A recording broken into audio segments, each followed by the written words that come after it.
માતાજી બધાને આમ આદમી પાર્ટીના કાર્યકરોને ખાસ માહિતી મળે સૌથી વધુ જો કોઈ મહેનત કરતું હોય કોંગ્રેસ પાર્ટી માટે તો આમ આદમીના કાર્યકરો કહે છે એ ખાસ અભિનંદન કહીએ.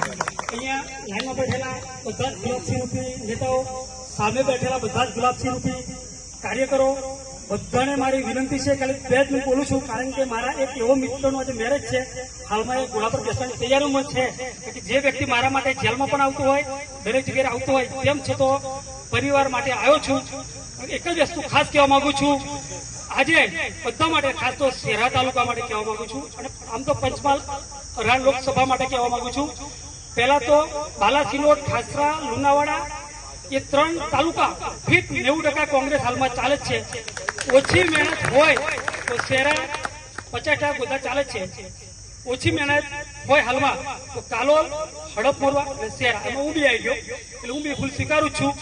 परंतु लहरों से डरकर नौका पार नहीं होती, कोशिश करने वालों की कभी हार नहीं होती. આપણે દરિયો તરી ગયા છે, ફક્ત થોડો સમય બાકી છે, 5-10 ફૂટ. એટલા માટે મારી વિનંતી ખાસ છે, ખાસ એક જ કામ કરવાનું બાકી છે. અત્યારે ભાજપવાળા બિલકુલ ડરી ગયા છે, એમને પોતે ખરબડી ગયા છે, આપણે હારવાના છે. એટલે એ લોકોનો એક જ પ્લાન, એક ષડયંત્ર એવું છે કે બુધના દિવસ કોંગ્રેસના કાર્યકરને, એજન્ટને ખરીદવો, ના ખરીદાય તો ધમકી આપી, ધમકીમાં ના મારે તો પોલીસ કેસ ખોટો કરવો, એમ કરીને બૂથમાં બેસવા દેવું નહીં. એનું એક જ ટાર્ગેટ આ ભાજપ વાળાનું છે. બાકી કોઈ પ્રકારે એ લોકો હીરો નથી, બિલકુલ ઝીરો થઈ ગયા છે. તો મારી ખાસ વિનંતી છે, જે બૂથની અંદર બેસે એ સી થઈ બેસજો, મુझ પર હાથ મૂકીને બેસજો.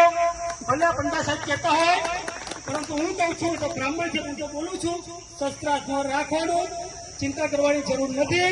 1-2 જણ પાડવાની થાય તો કાયદા રીતે પાડજો, ચિંતા કરવાની જરૂર નથી. કારણ કે આ લોકો તમને ડરાવશે, ધમકાવશે, કારણ કે આ લોકો પાસે એક જ હથિયાર બાકી છે, બૂથ. અને બૂથના દિવસ જો આપણા હિંમત હારી ગયા અને આપણા કાર્યકર બૂથમાં નહીં જાય અને બૂથ છોડી દેશે તો જ આપણો પ્રોબ્લેમ થશે. બાકી હાલમાં ગુલાબસિંહની સુવાસ ફેલાઈ ગઈ છે, 100% જીત થવાની છે. બીજું, ઘણા કહેતા છે કે શેરા કોંગ્રેસ પૂરી થઈ ગઈ, મીડિયાના મિત્રો બી લખતા છે કાલે તો કોંગ્રેસ ઝીરો થઈ ગઈ. અલા ભાઈ, 2022માં છત્રસિંહ આવી ગયા, જતા રહ્યા, કોંગ્રેસ હીરો હતી. 2007-12માં તખતસિંહ હતા, જતા રહ્યા, કોંગ્રેસ હીરો છે, હીરો હતી. 2017માં પછી 2022માં ખાતું કાકો આવ્યા, કોઠું ભાજપમાં લઈ પાછા જતા રહ્યા. કોઈ કોંગ્રેસના કાર્યકરો હીરો છે, બબ્બર શેર છે, અને કોંગ્રેસના શેરો બબ્બર શેર શેરાના છે, એટલે રહેવાના છે.